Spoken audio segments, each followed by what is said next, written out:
केंद्रीय वित्त मंत्री निर्मला सीतारमण शनिवार 1 फरवरी 2025 को अपना 8वां बजट पेश करेंगी। इस बजट में मध्यम वर्गीय लोगों को आयकर में राहत, रुपया को मजबूत करने के उपायों और देश की इकोनॉमी को बढ़ावा देने के लिए कई अहम ऐलान कर सकती हैं। बजट से पहले मिडिल क्लास लोग और टैक्स पेयर्स को उम्मीद है कि सरकार इनकम टैक्स से जुड़ी महत्वपूर्ण राहत का ऐलान कर सकती है। विशेषज्ञों की माने तो सरकार इस बार बजट में हेल्थ सेक्टर, जीडीपी ग्रोथ, महंगाई, टैक्स स्लैब आदि चीजों पर फोकस करेगी।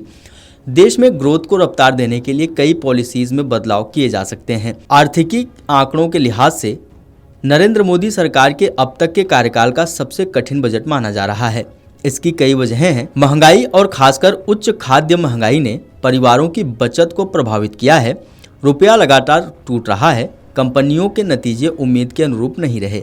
विदेशी निवेशक घरेलू शेयर बाजारों से लगातार पैसे निकाल रहे हैं।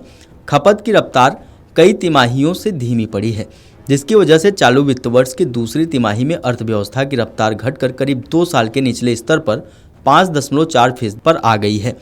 इसके साथ ही अमेरिकी राष्ट्रपति डोनाल्ड ट्रंप के रूप में देश के सामने एक नई चुनौती खड़ी हो गई है, जिसने आयात पर टैरिफ लगाने की चेतावनी दी है। जानकारों का मानना है कि सरकार इस मांग को स्वीकार करती है तो Indian oil corporation, Bharat petroleum corporation limited और हिंदुस्तान पेट्रोलियम कॉरपोरेशन लिमिटेड जैसी तेल कंपनियों को होने वाले नुकसान की भरपाई की जा सकेगी। इससे घरेलू उपभोक्ताओं को एलपीजी सिलेंडर की कीमतों में राहत मिलने की संभावना है। वित्त मंत्री निर्मला सीतारमण ने हाल ही में बताया कि देश में करीब 65% से ज़्यादा करदाता न्यू टैक्स रिजीम को अपना चुके हैं। इसका तात्पर्य यह है कि हर 3 में से 2 लोग न्यू टैक्स रिजीम के अंतर्गत टैक्स फाइल कर रहे हैं। सरकार न्यू टैक्स रिजीम को साल 2020 में लेकर आई थी, लेकिन अब सरकार का ध्यान न्यू टैक्स रिजीम को ज़्यादा आकर्षक बनाने पर है। इसी वजह से न्यू टैक्स रिजीम में लगातार कई बदलावों को अंजाम दिया जा रहा है। पिछले साल न्यू टैक्स रिजीम के तहत स्टैंडर्ड डिडक्शन को 50,000 रुपये से बढ़ाकर 75,000 रुपये कर दिया गया था। ऐसे में इस साल सरकार बजट में न्यू टैक्स रिजीम को और भी ज्यादा आकर्षक बना सकती है। मीडिया रिपोर्ट्स के मुताबिक स्टैंडर्ड डिडक्शन की सीमा को 75,000 रुपये से बढ़ाकर 1 लाख रुपये किया जा सकता है। स्मार्टफोन, लैपटॉप, स्मार्ट टीवी, इन उपकरणों पर आयात शुल्क में कटौती की संभावना है।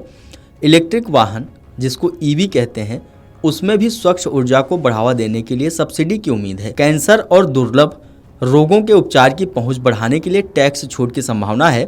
टेक्सटाइल और गारमेंट्स के उत्पादन लागत को कम करने के लिए सरकार समर्थन और शुल्क कटौती कर सकती है। सोलर पैनल अपनाने के लिए सरकारी प्रोत्साहन की संभावना है। सस्ते घर के लिए होम लोन पर टैक्स लाभ या ब्याज में कटौती की भी संभावना है। तो वहीं लग्जरी सामान और हाई क्लास इलेक्ट्रॉनिक्स प्रोडक्ट से जुड़े प्रीमियम उत्पादों पर जीएसटी की बढ़ने की संभावना है। आयातित ऑटोमोबाइल जैसे लग्जरी और उच्च स्तरीय इंपोर्टेड कारों पर कस्टम ड्यूटी में वृद्धि की संभावना है।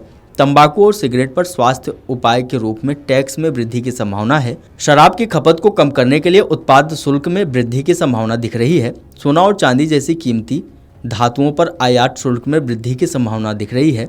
हवाई यात्रा से जुड़े विमानन ईंधन टैक्स में भी वृद्धि से टिकट की कीमतों पर असर पड़ सकता है। मोबाइल रिचार्ज प्लान और इंटरनेट सेवाओं को दूरसंचार बुनियादी ढांचे की बढ़ती लागत के कारण महंगा किया जा सकता है। Video desk अमरउजाला.com। अमर उजाला जीवांजलि के सारथी की मदद लें और महाकुंभ में स्नान जरूर करें। अमर उजाला जीवांजलि के सारथी की मदद लें और महाकुंभ में स्नान जरूर करें।